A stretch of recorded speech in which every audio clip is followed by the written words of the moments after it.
नमस्कार, मी प्राध्यापक डॉक्टर रक्षित बागडे, सहाय्यक प्राध्यापक व विभाग प्रमुख, अर्थशास्त्र विभाग, स्वर्गीय मनसारामजी पडोडे, कला महाविद्यालय, गणेशपूर, भंडारा।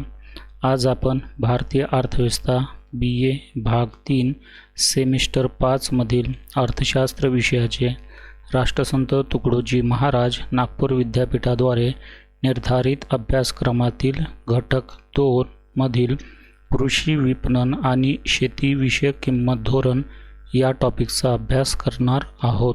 तर शेतकऱ्यांची आर्थिक स्थिती ही केवळ शेतीतून मिळणाऱ्या उत्पादनाच्या परिमाणावरच अवलंबून नसते, तर त्याने उत्पादित केलेल्या शेतमालाला बाजारपेठेत किती किंमत मिळते यावरही अवलंबून असते। शेतमालाचे उत्पादन वाढवून देखील बाजारात शेतमालाला योग्य किंमत मिळत नसेल तर शेतकऱ्यांची आर्थिक स्थिती सुधारणे कदाचित शक्य होत नसते। म्हणून शेतकऱ्यांच्या आर्थिक स्थितीत सुधारणा करण्यासाठी भारतात शेतमालाच्या उत्पादन वाढीबरोबरच त्यांच्या विक्रीची योग्य व्यवस्था होणेसुद्धा आवश्यक आहे। म्हणून भारताच्या शेतीविषयक रॉयल कमिशनने असे म्हटले आहे की शेतकऱ्यांची समृद्धी व शेती सुधारणाविषयक धोरणांचे यश हे शेतकऱ्यांना शेतमालाच्या विक्री व्यवस्थेच्या सोयी किती प्रमाणात उपलब्ध होतात यावर अवलंबून असते। त्यानंतर आपण कृषी विपणनाचा अर्थ पाहूया। तर व्यावहारिक भाषेत कृषी विपणन म्हणजे शेतमालाची खरेदी विक्री असं आपण म्हणतो, परंतु कृषी विपणन या शब्दाचा हा संकुचित अर्थ झाला। व्यापक अर्थाने कृषी विपणन म्हणजे शेतकऱ्याने उत्पादित केलेला शेतमाल प्रत्यक्ष उपभोक्त्याच्या हाती पडेपर्यंत कराव्या लागणाऱ्या विविध प्रक्रिया होत। याचाच अर्थ असा की शेतकऱ्याने उत्पादित केलेला शेतमाल शेतकऱ्यांच्या घरी येईपर्यंत व नंतर तो माल प्रत्यक्ष उपभोक्त्याच्या हाती पडेपर्यंत ज्या विविध क्रिया पार पाडाव्या लागतात त्या सर्वांचा कृषी विपणनामध्ये समावेश होत असतो। त्यानंतर आपण अभ्यासूया भारतातील कृषी विपणनातील दोष। तर भारतातील शेतमालाच्या विक्री व्यवस्थेत अनेक दोष आहेत। त्यामुळे शेतमालाच्या विपणनात एकीकडे शेतमालाची खरेदी करणाऱ्या ग्राहकाला शेतमालाची अत्याधिक किंमत मोजावी लागते, तर दुसरीकडे शेतमालाची विक्री करणाऱ्या शेतकऱ्याला त्याचे अत्यंत कमी मूल्य प्राप्त होते। असे होण्याचे मुख्य कारण म्हणजे दोषपूर्ण विपणन व्यवस्था होय। तर भारतातील कृषी विपणनातील दोषाचे मुद्देसुद्धा आपण इथं अभ्यास करूया। त्यातील पहिला मुद्दा आहे मालाची त्वरित विक्री। तर सावकाराचे कर्ज, पैशाचे निकड, संग्रहणाचा अभाव या कारणामुळे माल हाती आल्याबरोबर येईल त्या किमतीला विकून भारतीय शेतकरी मोकळा होतो। बरेचदा हा माल जास्त किंमत देऊन विकत घेण्याची पाळी शेतकऱ्यावर येते। मालाची त्वरित विक्री करण्यात येत असल्यामुळे पीक निघाल्याबरोबर बाजारात मालाची आवक वाढते व त्यामुळे शेतमालाची किंमतही घसरते। त्यानंतरचा मुद्दा आहे मालाची गावात विक्री। तर वाहतुकीच्या साधनाचा अभाव, बाजारातील किंमत विषयक माहितीचा अभाव आणि बाजारातील अनुचित प्रकार इत्यादी कारणामुळे भारतातील बहुसंख्य शेतकरी आपला माल बाजारपेठेत न विकता गावातच विकतात। त्यानंतरचा मुद्दा आहे मध्यस्थांचे अस्तित्व। तर शेतमालाचे उत्पादन करणारे शेतकरी व शेतमालाची खरेदी करणारे उपभोक्ते यांच्यामध्ये सावकार, व्यापारी, आडते, दलाल, ठोक व्यापारी, चिल्लर व्यापारी इत्यादी मध्यस्थांची एक लांबलचक साखळी असते। हे मध्यस्थ आपल्या सेवेकरिता अधिक मोबदला आकारित असल्यामुळे शेतमालाच्या विक्री किमतीतील बराचसा भाग हा मध्यस्थांच्या खिशात जात असतो। त्यानंतरचा मुद्दा आहे प्रमाणीकरण व श्रेणीकरणाचा अभाव। तर भारतात शेतमालाची प्रत किंवा दर्जा ठरवण्याची अधिकृत व्यवस्था नाही। भारतीय बाजारपेठामध्ये येणारा शेतमाल अवर्गीकृत व अप्रमाणीकृत असतो, त्यामुळे चांगला, मध्यम व कनिष्ठ अशा सर्व प्रकारचा माल एकत्रितरित्या एकच भावाने विकावा लागतो। त्यानंतरचा मुद्दा आहे संग्रहणाचा अभाव। तर शेतातून एकदा माल निघाल्यानंतर त्याची वर्षभर थोड्या थोड्या प्रमाणात विक्री करावी लागते। यासाठी 8-10 महिने माल साठवून ठेवावा लागतो, परंतु भारतात गोदामांचा अभाव असल्यामुळे योग्य किंमत येईपर्यंत माल रोखून ठेवता येत नाही. त्यानंतरचा मुद्दा आहे परिवहनाचा अभाव. तर शेतातून बाजारापर्यंत माल वाहून नेण्यासाठी परिवहनाची सोय आवश्यक असते, परंतु भारतात या सोयीचा अभाव आहे. खेड्यापाड्यातून योग्य रस्त्याची सोय नसल्याने ट्रक वाहतुकीचा उपयोग होत नाही. त्यामुळे अजूनही 70% शेतमाल बैलगाड्या, घोडे, उंट व इतर जनावरे यांच्या सहाय्याने बाजारात पोहोचविण्यात येतात. त्यानंतरचा मुद्दा आहे वजन मापाची विविधता. तर शेतमालाच्या विपणन व्यवस्थेत आढळून येणारी वजने व मापे विविध प्रकारची असल्यामुळे व्यापारी व मध्यस्थांना शेतकऱ्याची लुबाडणूक करणे सहज शक्य होते. शेतकऱ्याकडून माल खरेदी करताना वापरण्यात येणारी वजने व मापे यात एकरूपता आढळत नाही. त्यानंतरचा मुद्दा आहे बाजारातील अनुचित प्रकार. तर भारतीय बाजारपेठेत अनेक वाईट प्रथा प्रचलित आहेत, त्यामुळे शेतकऱ्यांचे मोठ्या प्रमाणात शोषण केले जाते.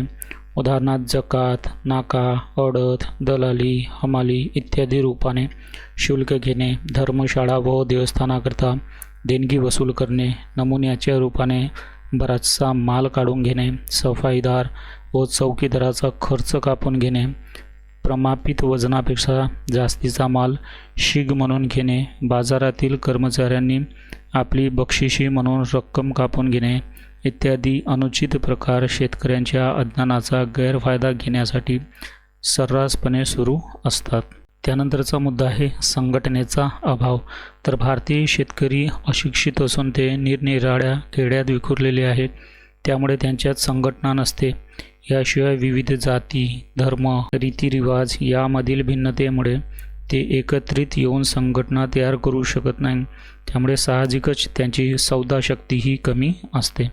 त्यानंतरचा मुद्दा आहे भांडवलाचा अभाव. तर भारतीय शेतकरी दरिद्री आहे, त्यामुळे शेतीसाठी लागणारा पैसा ते सावकाराकडून घेतात. सावकार कर्ज देतात व दिलेल्या कर्जाची परतफेड पीक हाती येताच पिकाच्या स्वरूपात करून घेतात. त्यामुळे बराचसा शेतमाल सावकारांच्या मर्जीनुसार अयोग्य किमतीवर विकावा लागतो. त्यानंतर शेवटचा मुद्दा आहे विक्री कलेचा अभाव. तर इतर कोणत्याही उत्पादनाच्या क्षेत्रात वस्तूच्या निर्मितीकरता जो खर्च येतो त्या खर्चापेक्षा कमी किमतीला ती वस्तू विकण्यात येत नाही. परंतु शेती हा असा व्यवसाय आहे की यात बरेचदा शेतमालाची किंमत ही त्या मालाच्या उत्पादन खर्चापेक्षा कमी असते, म्हणजेच तोटा सहन करून शेतमालाची विक्री करावी लागते. तर याची अनेक कारणे आहेत, त्यापैकी शेतकऱ्याला विक्री कला अवगत नसणे हा त्यातील एक कारण आहे. तर अशा प्रकारे आपण भारतातील कृषी विपणनातील दोष यांचा अभ्यास केलेला आहे. त्यानंतर आपण कृषी विपणनातील दोष दूर करण्याकरता सरकारी उपाययोजना काय आहेत ते मुद्देसूद आपण इथं अभ्यासू. त्यातील पहिला मुद्दा आहे बाजारावर नियंत्रण. तर भारतीय बाजारपेठामधील अनिष्ट प्रथाचे निर्मूलन करण्यासाठी व शेतकऱ्याचे हितसंबंध सुरक्षित ठेवण्यासाठी नियंत्रित बाजारपेठाची स्थापना करणे आवश्यक आहे. त्यानंतर दुसरा मुद्दा आहे श्रेणीकरण. तर कृषी उत्पाद श्रेणीकरण कायदा 1939 नुसार शेतीमध्ये होणाऱ्या वस्तूची व पशु उत्पादित मालाची बाजारपेठेत विक्री करण्यापूर्वी त्याचे वर्गीकरण करणे, दर्जा ठरवणे, डब्यात भरणे व त्यावर चिन्ह लावणे आवश्यक करण्यात आले आहे. या कायद्यानुसार तूप, वनस्पती तेल, लोणी, कापूस, तांदूळ, गूळ, बटाटे अशा एकूण 33 वस्तूंची त्यांच्या गुणाप्रमाणे वर्गवारी केली जाते व कायद्याप्रमाणे संमत झालेल्या वस्तूंना एगमार्क असे प्रमाणचिन्ह देण्यात येते. त्यानंतरचा मुद्दा आहे प्रमाणीकरण. तर कृषी उत्पाद श्रेणीकरण कायदा 1939 नुसार शेतीच्या वस्तूचे प्रमाणीकरण करणे हे आवश्यक आहे. त्यानंतरचा मुद्दा आहे परिवहनाच्या सोयी. तर शेतकऱ्यांना त्यांचा माल बाजारपेठेत विक्रीसाठी आणणे शक्य व्हावे या दृष्टीने पंचवार्षिक योजनाद्वारे रस्त्यांचा विकास करून ग्रामीण भागांचा शहरांशी व बाजारपेठांशी संबंध जोडण्याचा प्रयत्न करण्यात आलेला आहे. त्यानंतरचा मुद्दा आहे संग्रहणाच्या सोयी. तर कृषी मालाची नासधूस थांबवावी व माल योग्य वेळी विकला जाऊन त्याला योग्य किंमत मिळावी यासाठी 1956मध्ये राष्ट्रीय सहकारी विकास व गोदाम मंडळ आणि 1967मध्ये मध्यवर्ती गोदाम महामंडळ अशा 2 संस्था स्थापन करून गोदामांच्या विकासाला चालना देण्याचे काम हाती घेण्यात आले. त्यानंतरचा मुद्दा आहे योग्य वजन व मापे. तर भारतीय बाजारपेठेत वापरण्यात येणारी वजने व मापे यांच्यात विविधता असल्यामुळे विनाकारण गुंतागुंत व गोंधळ निर्माण होत असे व त्यामुळे शेतकऱ्यांना लुबाडणे सहज शक्य होत असे. याकरता 1 ऑक्टोबर 1958 पासून संपूर्ण देशात दशमान पद्धतीची वजने व मापे सुरू करण्यात आली. त्यामुळे विपणन व्यवस्थेतील एक महत्त्वाचा दोष हा दूर झालेला आपणास दिसून येतो. त्यानंतरचा मुद्दा आहे बाजार सूचना. तर बाजारपेठेतील घडामोडी संबंधीची माहिती शेतकऱ्यांना देता यावी म्हणून विविध स्वरूपाची उपाययोजना करण्यात आली. प्रमुख कृषी मालाच्या किमती आकाशवाणीवरून व किसान मोबाईल ॲपवरून प्रसारित करण्यात येतात. देशातील 1000 बाजारपेठांमधून विपणी अहवाल प्रसारित करण्याची सोय झालेली आहे. तर वर्तमानपत्रात सुद्धा याबाबतची माहिती दिली जात असते. त्यानंतर 8वा मुद्दा आहे किमतीवर नियंत्रण. तर शेतमालाच्या किमतीत नेहमी चढ उतार होतात. त्यामुळे शेतकऱ्यांचे नुकसान तर होतेच, परंतु अगोदरच कमी असलेले शेतकऱ्याचे उत्पन्न अस्थिर होते. म्हणून शेतमालाच्या किमती स्थिर असाव्यात यासाठी किमान व कमाल किमती ठरवण्यात आल्या व अन्नधान्याचे साठे निर्माण करून या किमती शक्यतोवर स्थिर राहतील असे प्रयत्न करण्यात आले. त्यानंतर शेवटचा मुद्दा आहे सहकारी विपणन. तर मध्यस्थांचे निर्मूलन करण्यासाठी व विक्री व्यवस्थेतील दोष दूर करण्यासाठी सहकारी विपणन हा एक आदर्श उपाय आहे. जेव्हा काही उत्पादक आपले उत्पादन वैयक्तिकरित्या न विकता सहकारी विपणन समितीची स्थापना करून तिच्याद्वारे विकतात, तेव्हा या विक्रीच्या पद्धतीला सहकारी विपणन असे म्हणतात. तर सध्या भारतात 6000 प्राथमिक सहकारी विक्रय समित्या, 160 केंद्रीय विक्रय समित्या, 29 राज्य विपणन समित्या व 1 राष्ट्रीय कृषी विपणन संघ कार्य करीत आहे. तर त्यानंतर आपण अभ्यासूया शेतीविषयक किंमत धोरणाचे उद्देश. त्यातील पहिला मुद्दा आहे किंमत स्थिरता. तर शेतमालाच्या किमतीतील हंगामी चढ उतार टाळून किमतीत स्थिरता निर्माण करण्यात येते.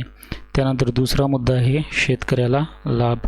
तर शेतकऱ्यांना त्यांच्या मालाची लाभप्रद किमान किंमत मिळवून देणे हा शेतीविषयक किंमत धोरणाचा उद्देश आहे. त्यानंतर तिसरा उद्देश आहे वाजवी किंमत. तर उपभोक्त्यांना वाजवी किमतीत शेतमाल उपलब्ध करून देणे हा शेतीविषयक किंमत धोरणाचा एक महत्त्वाचा उद्देश आहे. चौथा मुद्दा आहे उत्पादनात बदल. तर किमतीच्या आधारे शेतीमध्ये उत्पादित होणाऱ्या विविध वस्तूच्या उत्पादनात आवश्यकतेनुसार बदल घडवून आणणे हा किंमतविषयक धोरणाचा उद्देश आहे. त्यानंतर उत्पादनात वाढ करणे. तर जनसामान्यांना लागणारे अन्नधान्य आणि उद्योगांना लागणारा कच्चा माल पुरेशा प्रमाणात उपलब्ध व्हावा म्हणून शेतमालाच्या उत्पादनात वाढ करणे हा एक महत्त्वाचा उद्देश आहे. आणि शेवटचा म्हणजे निर्यातीला प्रोत्साहन. तर शेतातून उत्पादित होणाऱ्या मुख्यतः व्यापारी पिकाची निर्यात पातळी टिकवून ठेवण्यासाठी त्यांना प्रोत्साहन देणे हा शेतीविषयक धोरणाचा जो आहे महत्त्वाचा उद्देश आहे. त्यानंतर आपण अभ्यासू शेतीविषयक किंमत धोरणाचे टीकात्मक मूल्यमापन. त्यातील पहिला मुद्दा आहे अवास्तविक किंमत. तर सरकार हंगामाच्या सुरुवातीला आधार किंमत व अधिप्राप्ती किंमत जाहीर करते. ह्या किमती ठरविताना आयोग उत्पादन खर्चाचा विचार करीत असते, परंतु काही वेळेस आकस्मिक कारणामुळे उत्पादन खर्चात वाढ होते. बरेचदा दुबार पेरणी करावी लागते, तर कधी रोगामुळे पीक नष्ट होते. आयोगाद्वारे निश्चित करण्यात येणाऱ्या किमतीमध्ये या बाबी विचारात घेतल्या जात नाही. त्यामुळे सरकारने जाहीर केलेली किंमत ही अवास्तविक असते. त्यानंतर दुसरा मुद्दा आहे भ्रष्टाचार. तर सरकार अन्नधान्याच्या वेगवेगळ्या श्रेणी निश्चित करून किमती जाहीर करते. शेतकऱ्याने खरेदी केंद्रावर आणलेला माल कोणत्या श्रेणीत मोडता येईल हे ठरविण्याचा अधिकार तेथील कर्मचाऱ्यांना असतो. हे कर्मचारी शेतकऱ्याच्या मालाला योग्य श्रेणी मिळवून देण्यासाठी लाच घेतात व शेतकऱ्याचे शोषण करतात. त्यानंतरचा मुद्दा आहे अपुरी संग्रहण व्यवस्था. तर हंगाम संपला की शेतकरी आपला शेतमाल खरेदी केंद्रावर विक्रीसाठी आणतात. एखाद्या वेळी खरेदी केंद्रावर मालाची इतकी आवक वाढते की तो माल व्यवस्थितरित्या संग्रहित करून ठेवण्याची सरकारजवळ पुरेशी व्यवस्था नसते. त्यामुळे खरेदी केलेला शेतमाल ऊन व पावसात बाहेर पडून असतो. कधीकधी अति पावसामुळे शेतमाल सडून जातो. त्यानंतरचा मुद्दा आहे अपुरी सरकारी यंत्रणा. तर शेतमाल खरेदी करण्यासाठी सरकारने निर्माण केलेली यंत्रणा अकार्यक्षम तर आहेच, परंतु अपर्याप्त देखील आहे. अन्नधान्याची खरेदी करतेवेळी ह्या यंत्रणेला अनेकदा खाजगी कमिशन एजंटची मदत घ्यावी लागते. यात भ्रष्टाचार व लाचलुचपत देखील चालते. गरीब शेतकऱ्याचे मात्र यात शोषण होते. त्यानंतरचा मुद्दा आहे असमाधानकारक वितरण व्यवस्था. तर उपभोक्त्यांना योग्य किमतीवर त्यांच्या आवश्यकतेप्रमाणे अन्नधान्याचा पुरवठा करण्यासाठी सार्वजनिक वितरणाची व्यवस्था करण्यात आली. स्वस्त किमतीच्या दुकानाच्या माध्यमातून उपभोक्त्यांना योग्य किमतीवर अन्नधान्याचा पुरवठा केला जातो. परंतु देशातील प्रचलित सार्वजनिक वितरण व्यवस्था अत्यंत अपुरी, अकार्यक्षम व अतिशय असमाधानकारक आहे. स्वस्त किमतीच्या दुकानातून पुरवण्यात येणारे धान्य अत्यंत अपुरे, निकृष्ट प्रतीचे व भेसळयुक्त देखील असते. त्यानंतरचा मुद्दा आहे लहान शेतकऱ्यांची उपेक्षा. तर शेतीविषयक किंमत धोरणाचा फायदा लहान शेतकऱ्यांना फारसा मिळाला नाही, कारण लहान शेतकऱ्याजवळ विक्री योग्य वाढावा फार कमी असतो. एवढासा माल खरेदी केंद्रावर नेऊन विविध कटकटी पार पाडण्यापेक्षा तो स्थानिक व्यापाऱ्याला किंवा दलालाला आपला माल विकून मोकळा होतो. म्हणून शेतीविषयक किंमत धोरणाचा फायदा केवळ मोठ्या शेतकऱ्यांना मिळतो. त्यानंतरचा मुद्दा आहे शेतमजुरांचे नुकसान. तर सरकारने शेतमालाला योग्य भाव मिळवून देण्यासाठी वेळोवेळी अधिप्राप्ती किमतीत वाढ केली. या वाढीमुळे काही मोजक्या शेतकऱ्यांचाच फायदा झाला हे खरे आहे, परंतु बहुसंख्य शेतमजूर, कारागीर, उदाहरणार्थ लोहार, सुतार, विणकर इत्यादी अत्यल्प उत्पन्न मिळवणाऱ्या लोकांचे मात्र यात नुकसान झाले. कारण सरकारची खरेदी किंमत वाढली की त्यानुसार बाजारातील किमतीतही वाढ होते व उपभोक्त्यांना जास्त किमतीने अन्नधान्य खरेदी करावे लागते. त्यानंतर शेवटचा मुद्दा आहे अपुरी खरेदीची व्यवस्था. तर सरकार विविध पिकांचे हमी भाव जाहीर करते, परंतु ह्या भावाने सर्व पिकांची सरकारकडून खरेदी केली जात नाही. सरकार कापूस, धान, सोयाबीन, तूर यासारख्या मोजक्या पिकांची खरेदी करते. बाकी पिकांचे फक्त हमी भाव जाहीर केले जातात, परंतु खरेदी केली जात नाही. त्यामुळे अशा पिकांच्या बाबतीत वाढीव हमी भावाचा शेतकऱ्याला काहीच फायदा होत नसतो. तर अशा प्रकारे आपण कृषी विपणनाचा अर्थ, भारतातील कृषी विपणनातील दोष, शेतमालाच्या किमती, शेतीविषयक किंमत धोरण आणि त्याचे टीकात्मक मूल्यांकन यांचा इथं सविस्तर अभ्यास केलेला आहे. धन्यवाद.